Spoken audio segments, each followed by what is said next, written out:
Bonjour Louanique, merci d'être avec nous aujourd'hui pour cette vidéo dédiée au canicross. Alors est-ce que tu peux te présenter, nous présenter tes chiens? Alors donc je suis Louanique et je partage ma vie avec Ouria, une pinscher nain de 9 ans, et Napo, un podenco de 3 ans. Quelle est ton histoire avec le canicross? Alors moi le canicross je l'ai découvert complètement par hasard parce qu'il y avait un club qui était pas loin de chez moi et un jour j'ai vu des tracés de parcours, je les ai suivis sur les réseaux sociaux et je suis arrivée comme ça en les suivant un petit peu à aller à mon premier entraînement et je suis tombée amoureuse du sport. Tu aurais des conseils à donner pour les personnes qui veulent commencer le canicross? Alors déjà je dirais qu'il faut oser, ne pas avoir peur, parce que même si on n'a pas une très bonne condition physique, finalement tout le monde peut pratiquer, et puis surtout bien s'équiper, bien s'échauffer et profiter. Et si tout le monde peut pratiquer, tous les chiens aussi peuvent pratiquer le canicross? Oui, alors chaque chien en bonne santé peut faire du canicross. Moi j'ai commencé avec Ouria qui fait 4 kilos et après il y a un âge minimal pour commencer, l'idéal étant de faire une radio des genoux pour voir si le cartilage est bien fini de construire, et si le chien est en fin de croissance, c'est bon, c'est parti pour tous les chiens. Tu as des recommandations de préparation physique, que ce soit tant pour le maître que pour le chien? Alors la blessure la plus courante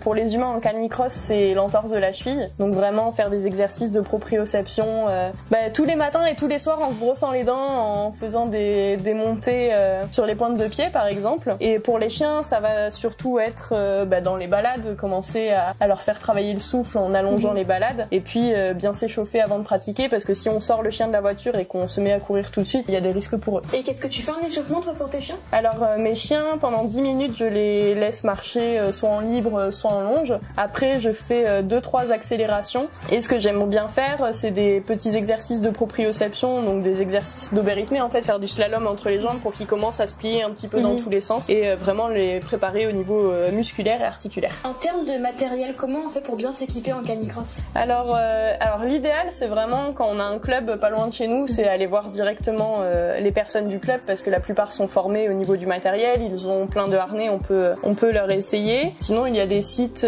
comme Fenry, les Canishop où les personnes sont de très bons conseils, donc ça c'est pour le harnais du chien. Pour l'humain il y a soit des ceintures soit des baudriers, le mieux étant le baudrier parce que ça englobe tout le bassin et ça fait pas mal au lombaire. Et après pour la longe, c'est une longe de 2 mètres maximum pour le canicross, 2,50 m maximum en cani VTT, c'est vraiment des longes élastiques, c'est pas une laisse toute simple, c'est vraiment étiqueté longe de canicross. Tu aurais du matériel sur toi à nous montrer pour qu'on se fasse une idée à quoi ça ressemble? Alors les baudriers ça ressemble à ça, ceux qui font un petit peu d'escalade ou de l'acrobranche c'est le même principe. On a les sangles pour les jambes, ça qui vient autour de la taille, et on voit vraiment que ça englobe au niveau des fesses, au niveau de la taille, et ça répartit le poids de traction, donc il y a ce qui va vers le haut, ce qui va vers le bas pour que ça reste droit. Au niveau du harnais, donc c'est plutôt des harnais de ce type avec une croix sur le dos qui sont allongés, quelque chose qui vient vraiment à la base de la queue. L'idée étant que les épaules soient vraiment bien dégagées, on le voit là, la forme, pour qu'il n'y ait rien qui bloque. Et voilà. Après on a des harnais plus courts, surtout pour les petits chiens comme Ouria. Cela c'est vraiment pas l'idéal, sauf que pour des petits chiens on n'a pas trop de choix. Après il y a aussi les harnais sur mesure qui sont très très bien, qui coûtent une trentaine d'euros, notamment chez Conseil Canin ou chez Jean de la Montagne, et finalement des fois c'est l'idéal quoi. Pour la longe, donc ça ressemble à ça. Quand on parlait de mettre en traction, c'est vraiment parce que ça grandit vraiment fort. On a un mousqueton côté humain, un mousqueton côté chien.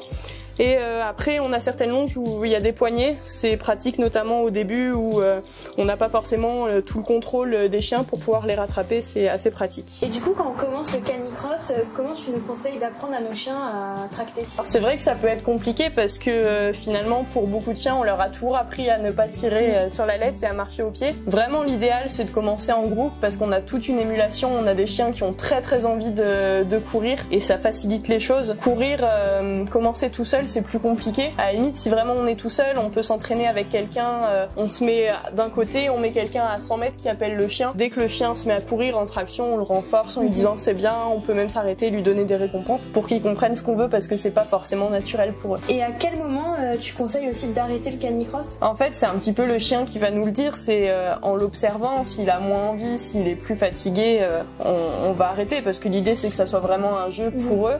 Ouria, elle a 9 ans, elle commence à avoir avoir des problèmes au niveau de la rotule et donc comme elle est suivie en véto et en ostéopathie, l'ostéopathe m'a dit de ralentir un petit peu. Après on a aussi l'année dernière j'ai croisé un chien de 15 ans qui courait encore en compétition et qui adorait ça, qui était en pleine forme. En fait finalement tant que l'humain est à l'écoute de son chien, il n'y a pas de problème, c'est le chien qui décide quand il arrête. Et souhaites-tu rajouter quelque chose? Alors je dirais que dans notre sport l'essentiel c'est vraiment le plaisir, prendre du plaisir avec son chien, s'amuser et on n'a pas forcément besoin d'avoir le plus gros chien ou le chien qui a la plus grande puissance. Moi je sais quand j'ai démarré c'était avec Ouria, je m'amusais beaucoup et elle a beau faire 4 kilos, elle me tirait quand même, donc pas forcément avec son corps mais vraiment la puissance de traction qu'elle donnait juste avec le cœur, c'était assez énorme. Où est-ce qu'on peut te retrouver pour continuer à te suivre avec tes deux chiens? Alors sur Instagram ouria.napo-dancing dogs, sur Facebook Ouria et Napo Dancing Dogs et sur YouTube Neverland et compagnie. C'est vrai que dès qu'on peut faire des cours j'essaye de partager des photos, des vidéos et